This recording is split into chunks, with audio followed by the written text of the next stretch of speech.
কি একটা মাইয়া বিয়া করছিলি তুই? দেখেন আম্মা, কথায় কথায় এই কথাটা কইবেন না। কি একটা মাইয়া মানে? আপনার পোলারে যে আমি বিয়া করছি এটাই তো অনেক বেশি। আর আপনারা আমারে কি এমন দিয়া ফালাইছেন শুনি যে এত খোটা দেন? অন্য বাড়ির বউগুর দিকে চায় দেখেন, তারা তাগো বউগুরে কত সোনার গয়না বানায় দেয়। আর আপনার পোলা সোনার গয়না তো দূরের কথা, রূপা দিয়া কোনো কিছু বানায় দেওয়ার ক্ষমতা নাই। ও, এটাই তোমার মনের কথা না বৌমা? হ্যাঁ, এত লোভী কেন তুমি? থাক মা, তুমি ওরা কিছু বইলো না। জবা, তোমার আমি কথা দিতেছি, আমি তোমার সোনার গহনা কিনা নেব, যত কষ্টই হোক আমি তোমার সব চাহিদা পূরণ করব। তুমি একটু ধৈর্য ধরো।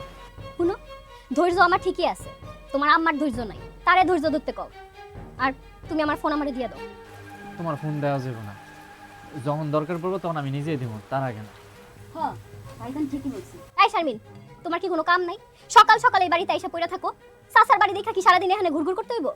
দেখো ভাবি, আমি আমার চাচির কাছে আসি, আর আমি আসমুই, তোমার সাথে আমি কথা বলতে যাই না। খবরদার বৌমা, বেশি বাড়াবাড়ি করবে না। তুমি যদি বেশি বাড়াবাড়ি করো তাহলে তোমার বাপের খবর দিয়ে তোমার কিন্তু তোমার বাড়িতে পাঠাই দিব আমি। আমার আপনি কি পাঠাইবেন? আমি তো চলেই গেছিলাম, আর এইবার যদি যাই না তাইলে কইলাম আর আসমু না। দেখছো দেখছো তোর বোর তামসা দেখছো?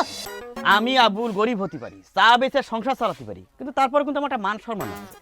শ্বশুরি রাত্রি এসে আমার আবল তাবল বুঝিয়ে দিল, আর আমি সেই বুঝ নিয়ে বউরে শুট করে ঘরে তুলে নিলাম। হ্যাঁ, এ শোন, আমার গ্লাসে যদি অন্য কেউ পানিও খায়, সেই গ্লাস আমি ছুঁড়ে ফেলাই দিই। নতুন গ্লাস না আনা পর্যন্ত আমি পানি খাই না।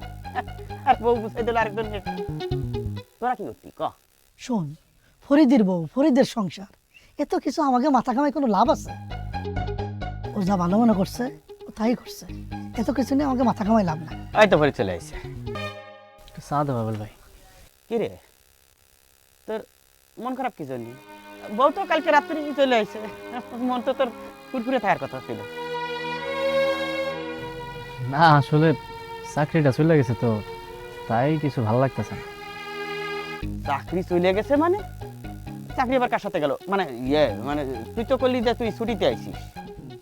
না হজ ছুটিতে আইছিলাম তো, ওই গতকালকে মোবাইলে মেসেজ আসছে কোম্পানিতে আর জয়েন করতে না করি। আহারে, অনেক ক্ষতি হয়ে গেল তো। আবুল ভাই, চা খাইতে ভালো লাগতেছে না, না রাইখা দাও। কত? তো চা ভালো লাগে না, দাম দিবি কি জন্য? দাম দেওয়া লাগবে না। না রাখো না। কি বুঝলাম, চাকরি চলে গেছে না?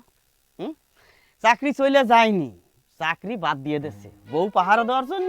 এখন চাকরি বাদ দিয়ে ঘরে বসে থাকতেছে। ওরে মোবাইলে কোনোদিন সংসার হয়? হ্যাঁ, মোবাইলে সংসার করা যায়? তুমি থাকবা ঢাকা, তোমার বউ থাকবে এই জায়গায়, মানে ওই স্বামী বিদেশের মতো ব্যাপার। হ্যাঁ, ওরে বউ রাখা অনেক কষ্ট। সংসারটা নষ্ট হয়ে গেল। নষ্ট তো হবেই, নষ্ট হবে না? আমি তো জানি। ওরে আমি এই জায়গায় বসে চার চামচে টুন টুন টুন টুন টুন টুন করি ঠিকই, কিন্তু গ্রামের সব খবর আমার কাছে আসে। ও ঠিক মতো ভরণ পোষণ দিতে পারে না, সময় দিতে পারে না। বউ থাকে, সংসার থাকে, থাকবে না। তো খুললাম মানে একেবারে এরকম খুসা মারতি না, আর এখন এই জায়গা ঘর জামাই রয়েছ, এই জায়গায় খুসা মারা শুরু করে দিচ্ছি। চা খাওয়াইছে রে?